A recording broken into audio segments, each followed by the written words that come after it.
Imagine sitting in a courtroom, the air thick with tension, as the judge reads out one guilty verdict after another, 10 in total, against a man accused of a crime so heinous it shook the entire community. This was the scene in the trial of José Antonio Ibarra, who sat stone-faced as the judge found him guilty on all charges, including malice murder, felony murder, and aggravated assault with intent to rape, in the tragic case of Laken Riley. Laken, a bright young woman with her entire life ahead of her, became the victim of a horrifying crime that left her family and friends devastated. During the closing arguments, two statements stood out. The prosecution described the evidence as overwhelming and powerful, while the defense stressed the need to set aside emotions.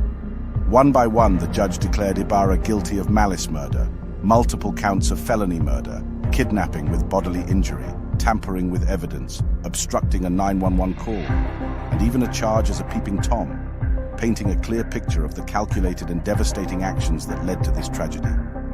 Each count underscored the brutality of the crime and the overwhelming evidence presented during the trial. As the verdicts were read, Ibarra remained emotionless, a stark contrast to the gravity of his crimes. José Ibarra was then sentenced for the murder of Laken Riley, and the penalties delivered left no doubt about the gravity of his actions. For count 1, malice murder, Ibarra received life in prison without the possibility of parole, ensuring he will never walk free again. Counts 2, 3, and 4 were vacated by operation of law, as they were lesser included offenses of the primary charges.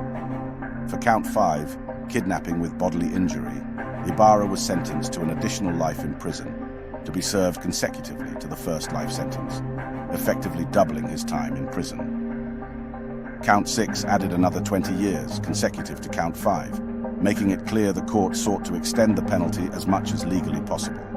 Count 7 was merged with count 1, while count 8 carried a 12-month sentence, and count 9 another 12 months, both to run consecutively to count 6. Finally, count 10, for peeping Tom, added 5 years, also consecutive to count 6, creating a string of penalties that ensures even the misdemeanor sentences are served after the felony terms. The judge emphasized the consecutive nature of the sentences to ensure the cumulative weight of Ibarra's punishment.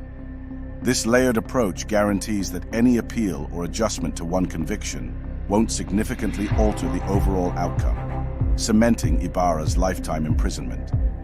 Ibarra has 30 days to file an appeal. With these sentencing details laid out, the courtroom proceedings ended on a somber note, marking the final chapter in this tragic case. This case is a powerful reminder of the importance of justice and the meticulous efforts required to deliver it, particularly when lives are shattered by such acts of violence. For Laken Riley's family and friends, the road to healing will be long, but today, justice was served. Let me know your thoughts on this case. Do you feel the sentences fit the crime? Drop a comment below.